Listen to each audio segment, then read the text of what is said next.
Hello, my name is Ilva Tare, Senior Fellow at Atlantic Council's Europe Center. Welcome to Balkans Debrief, a new internet talk show that goes beyond the headlines to unpack the most relevant issues to the region.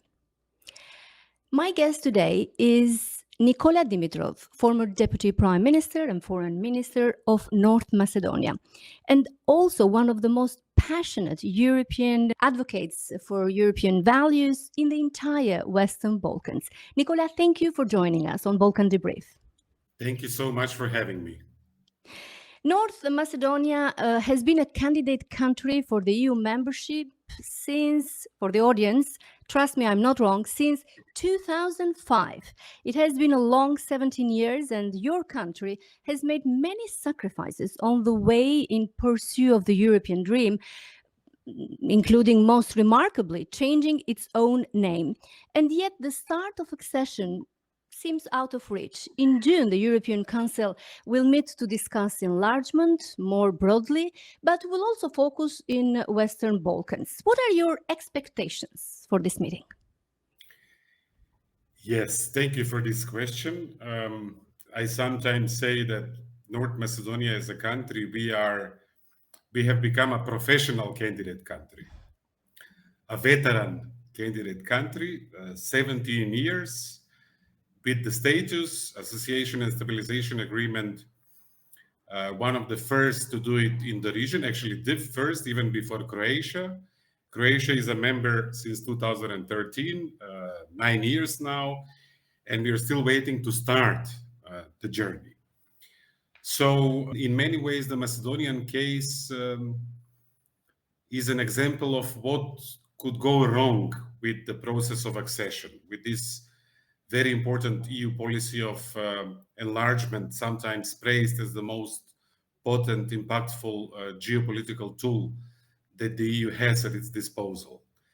We have war on the continent.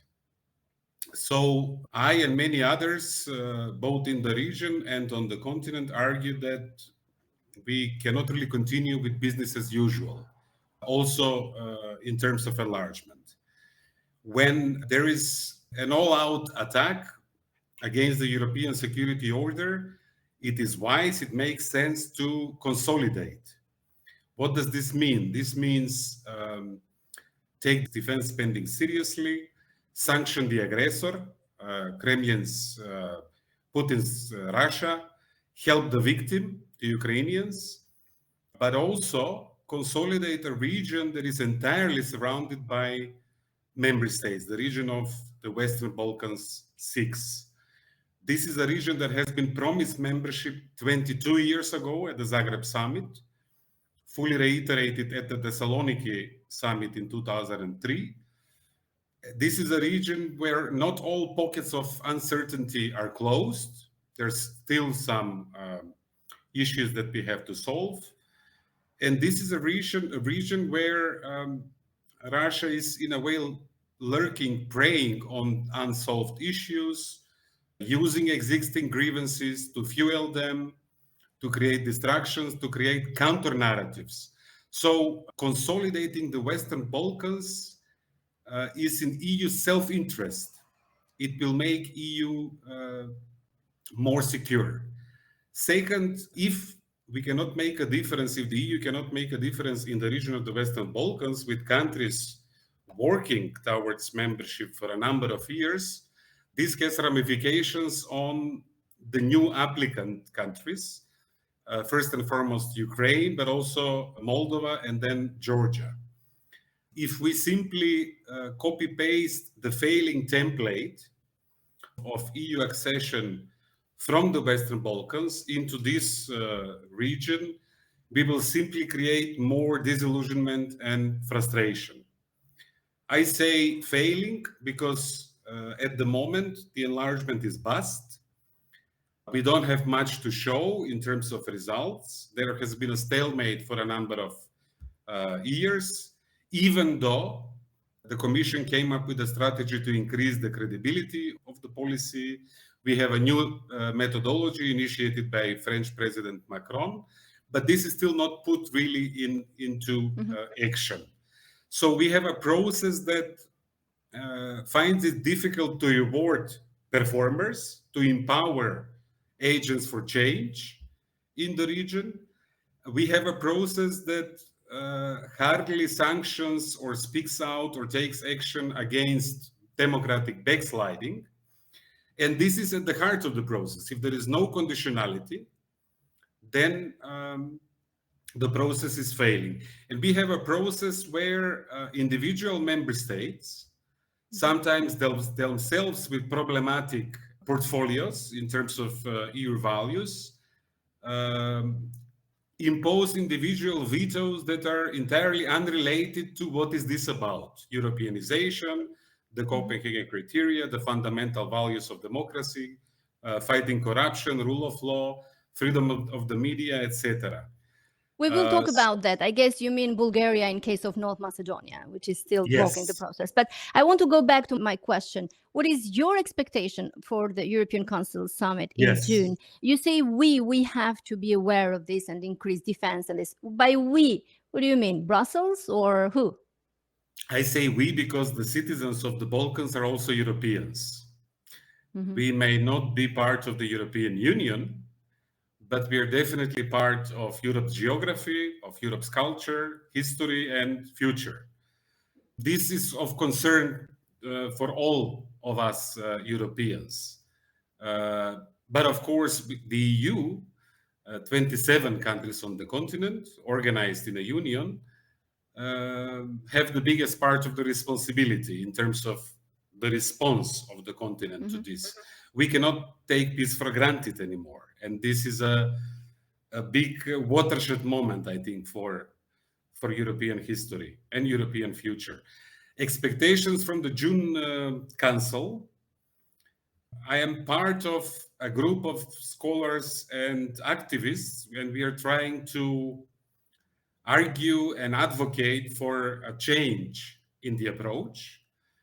I think this is a moment where we all, including the leaders of the EU, should think big. And major crises require major leadership. And this is what we need. We have an enlargement process that is lacking political fuel. Regrettably, from the June Council, I expect either that the veto will stay, the Bulgarian veto, or that we will have not really a solution of the problem, but some sort of a delayed veto where the unilateral demands of Sofia may be incorporated in the accession process. And I don't know which one is worse: lack of a breakthrough, or sort of a short-sighted, superficial victory where we know that at the next step, there are still preconditions that have nothing to do with the Copenhagen criteria. So either way, you're saying there is not going to happen opening of negotiations with Albania and North Macedonia soon. It's not impossible to have, even though I think the chances are small, given what we hear from Sofia on a daily basis. It's almost like a competition there, who will be harder on the neighbor, so to speak. Yeah. But even if there is an opening, there is a danger that the opening will come with a price. And that price will be a process that is overburdened with issues not of this century, issues of language, of identity, of history, issues of 19th and early 20th century.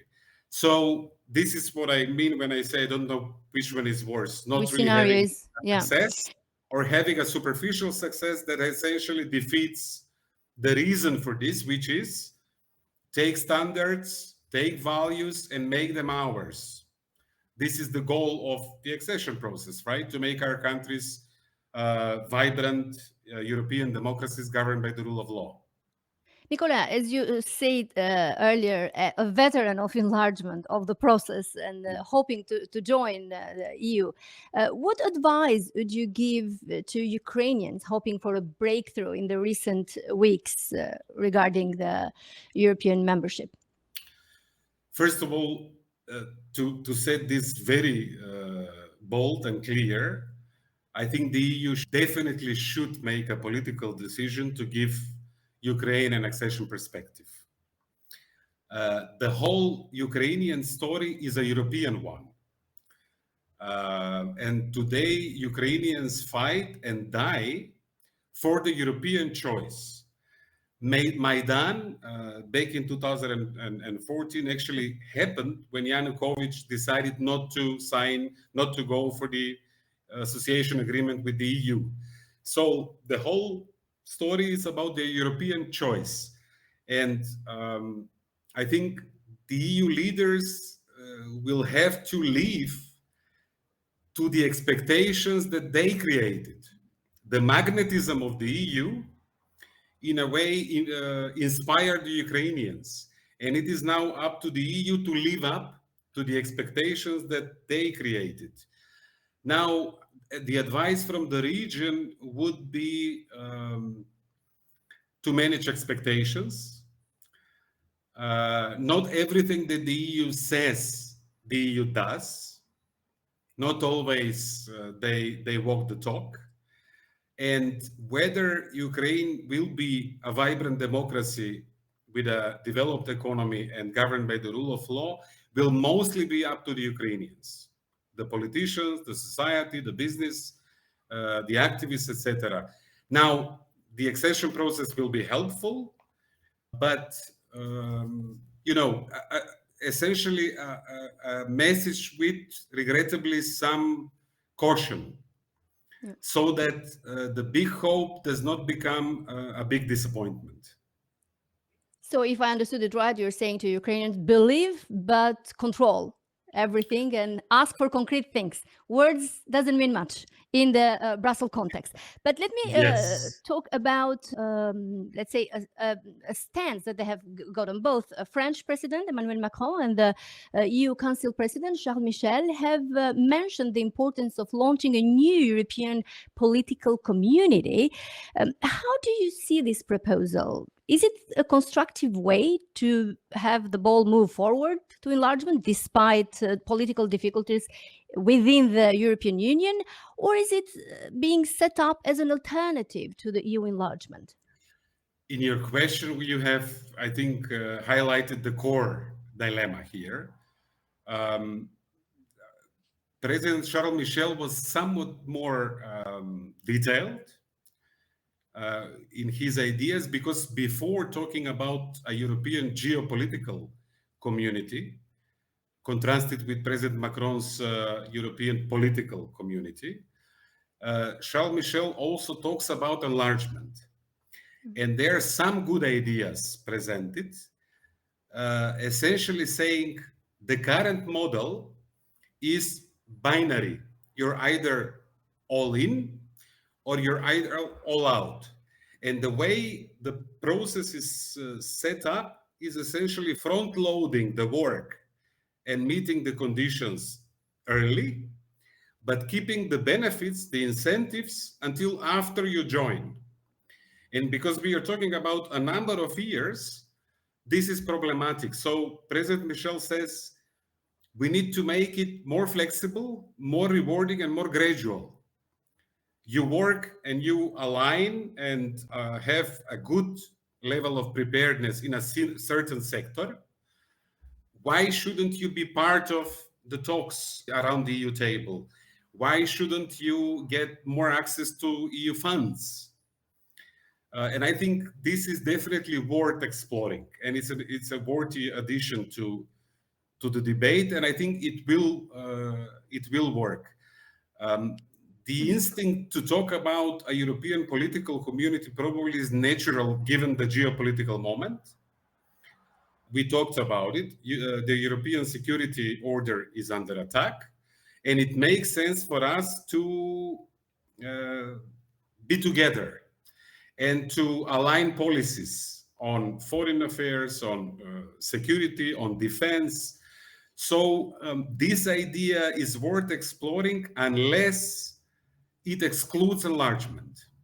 And I think it will be critically important for officials to say that very loud, especially after the history of the French decision-making in 2018 and 2019. We talked about Albania and North Macedonia. It's really important to say enlargement is there, conditions are there, but we're serious about enlargement. But this is complementary and maybe even can reinforce the process of enlargement. And this is what we mean by it. I think this will be critically important to be said clear and stated. loud. Yeah.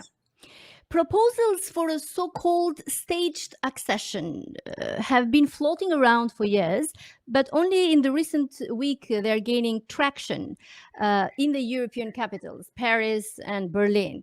We had Gerald Knaus on the previous episode of this show, and he argued that some form of staged accession process is the only way to salvage the EU credibility in the region. Do you agree? Gerald is a very good friend of mine for many years, and I don't think I can match his passion talking about his idea. His idea, of course, is the interim goal as an incentive to offer for those countries who want and fulfill the criteria, joining the single market. It's enjoying the four freedoms with the rest of the continent. Enlargement is back in the political debate because of what we have, because of the war, because the application of Ukraine, followed by Moldova and Georgia. Also, for many leaders, the link to this region is obvious. Our geography, the fact that the EU will be safer and more secure if the countries in the Western Balkans are firmly anchored on the European side of things, using the accession process. Some of those ideas are presented in the staged accession, which essentially says that the goal of membership is so far in the future is hardly an incentive for the political leaders in the region. It seems either impossible or too distant to be taken into account in making decisions, in pursuing policies. So why don't we have accession in stages where countries who make progress will get benefits earlier, but will have, in a way, less rights than the full members until their full accession. One of the ideas that is actually not new, some of my colleagues presented it a few years back, is that once they join, at least initially, they should not have veto rights. And they should not have the right to have their own commissioner in the EU Commission, essentially addressing the fears among some member states, we've talked about France already, that say if we have problems in deciding this decision-making with 27, how will we look like with 33 or more? And this also solves an issue which is usually seen, I think, mistakenly in opposition to enlargement, and this is the issue of the needed internal EU reforms. If the enlargement can somehow anticipate internal reforms, then this won't be an opposition, but it will be in full complementarity, and it's going to be consequential to the need to change the EU on the inside. And this brings me to your other argument. You have argued that the EU should introduce the qualified majority voting as opposed to unanimity for questions surrounding enlargement, especially, in order to prevent that kind of obstruction that we have seen today. Is it though realistic, knowing how difficult it is to have the EU vote any treaty change? On this, Article 49 of the Lisbon Treaty says that new members will be accepted by anonymity. And at the start of the process, and remember, Albania and North Macedonia already have a decision to start back from March 2020, until the end of the process, signing and ratifying the accession treaty. Now we have so many veto points. Some experts claim about 250 veto points for opening chapters, for closing chapters, meeting interim benchmarks, you name it. That this really burdens the process. So I think what we suggest would not demand treaty change. The article text and threshold will be met if there is a consensus at the start and at the end. Mm-hmm. But moving through the process, we suggest should be done by qualified majority voting, because if a member state has a legitimate good neighborly issue with a candidate country, they should be able to easily convince other member states to stand behind them. But if the issue is not even remotely connected to something of this century, such as issues of identity and self-determination and language, etc., then this should not be abused simply as leverage to impose a narrative that is, I'm afraid to say, very similar to Putin's narrative on Ukraine. Ukraine is a mistake of history. It's a creation by Lenin. Their language is not really a language. Ukrainism, this is offensive, and it's not European, and it's definitely not 21st century. So this is why we argue that qualified majority voting is the way to go in the process, but keep anonymity at the very start and at the very end of accession. Okay. And this does not require treaty change. To conclude, Nikola, if Bulgaria continues to block North Macedonia, what will this mean for your country? What can North Macedonia and Brussels do to revive the European dream in the region? We need successes. The region needs successes. We need more togetherness in the region, and I think we are getting there slowly.